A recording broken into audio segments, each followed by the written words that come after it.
Welcome and thank you for joining. Let's take a look at another cool, very neat equation. So this time we have 5 plus 2 root 6 to the power of x plus 5 minus 2 root 6 power x equals 2 root 3.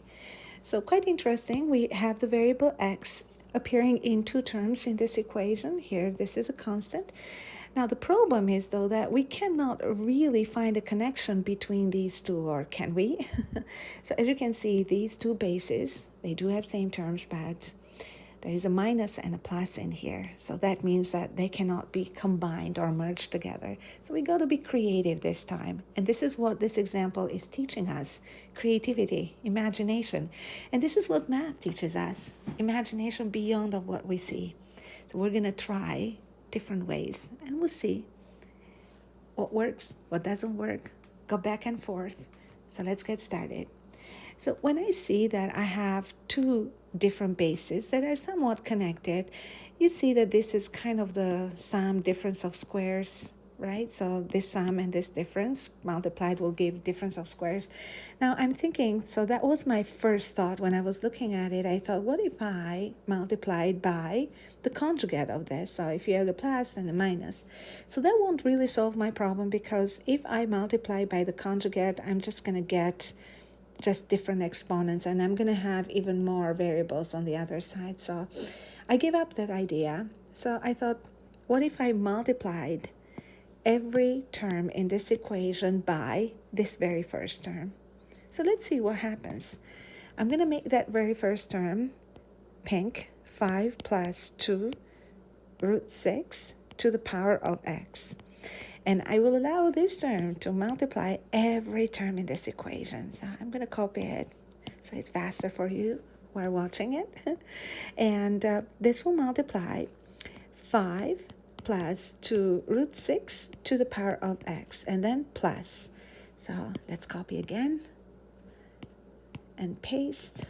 So 5 plus 2 root 6 to the power of x will multiply 5 minus 2 root 6 to the power of x equals, so one more time, we have 5 plus 2 root 6 to the power of x multiplying 2 times root 3. Let's see what we have cooked here. So there is not much that we can do in here besides the fact that we have the same base, we can combine them, and the power has become x plus x, which equals 2x.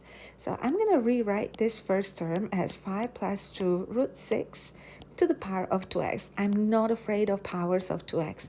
I sense, every time I see the 2 in front of x, I sense a quadratic exponential equation. Now the base is a little bit awkward, but I won't let that bother me. Okay, so I'm just going to focus on the fact that this is an exponential equation, and I just found out that it can be quadratic. Now, let's take a look at the second term. So as you can see here, we have the same power. And I'm going to bring here one of the exponent properties. So if you have a to the power of x, and you multiply it by b to the power of x, since the powers are the same, then you can say that's ab to the power of x. And it's actually easier if you can say it this way: a times b to the power of x, power applies to both. So that's how you get a to the x, b to the x. So you probably see the idea where I'm getting into. So I would bring the power of x out of the product, and this product will come inside here. And I really, really like how this is going to work out, because look at this. We have two conjugates, one with the sum, one with a minus. You see they're conjugates that are multiplying each other. So that's good news.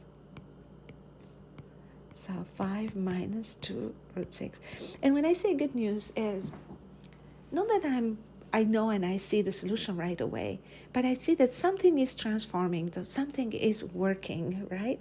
So look at each and every step with curiosity instead of anxiety, or try to. I know it's not easy, but with practice we'll become more confident, because we learn more and we think more, we imagine more, and we kind of know what we're doing and establish this faith in our intuition.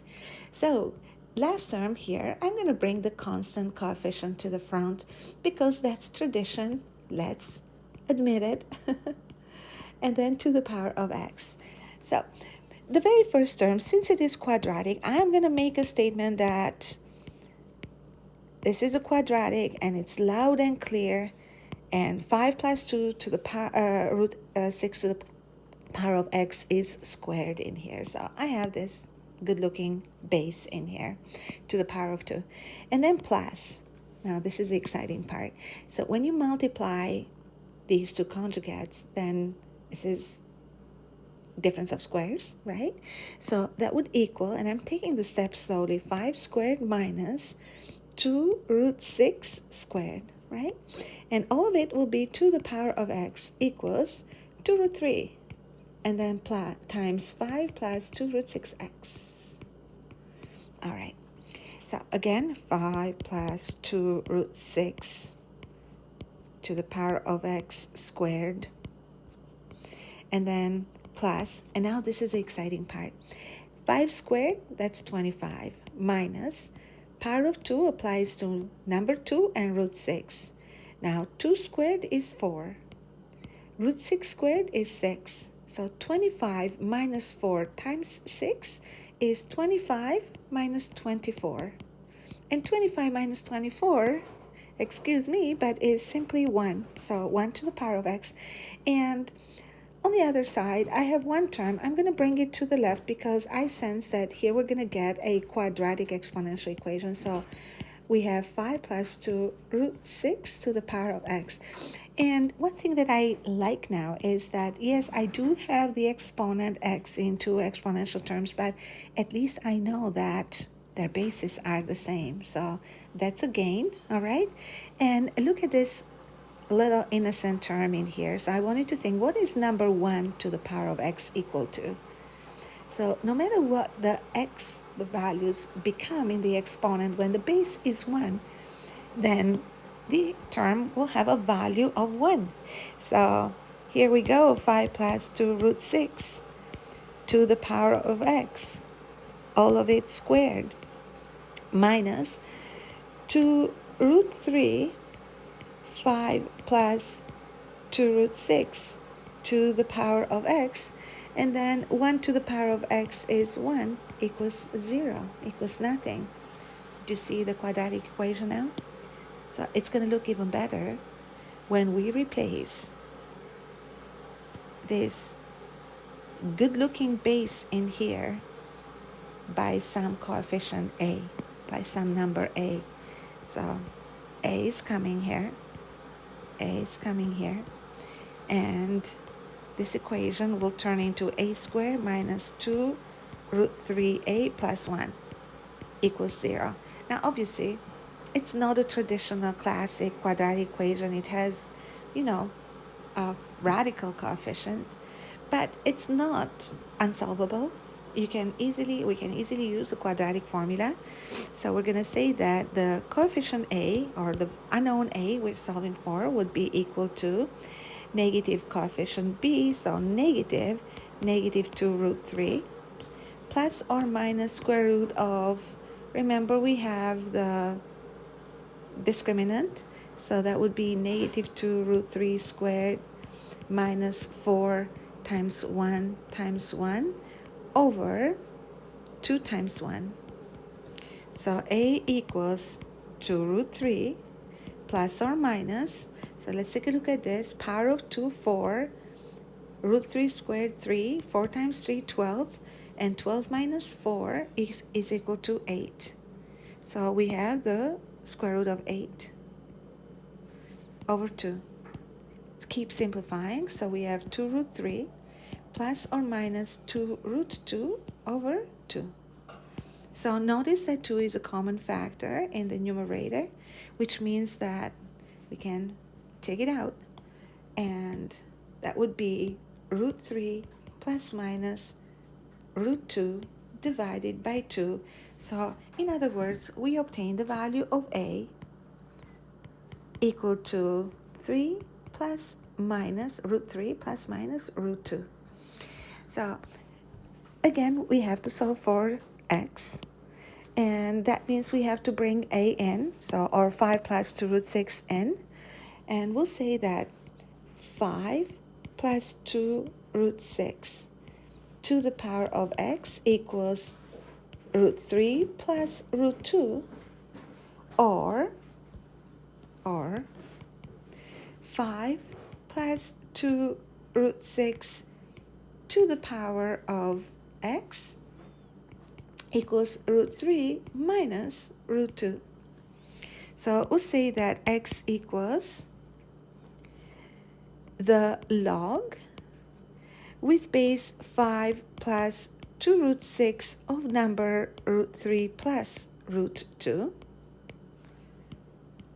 or x equals log with base 5 plus 2 root 6 of root 3 minus root of 2. So this is the solution in logarithmic form. And the next thing that we want to do is try to simplify to the best possible. So one way of doing this is by simply writing it with a change of base formula. So log of root 3 plus root 2 over log of 5 plus 2 root of 6, and log of root 3 minus root 2 over log of 5,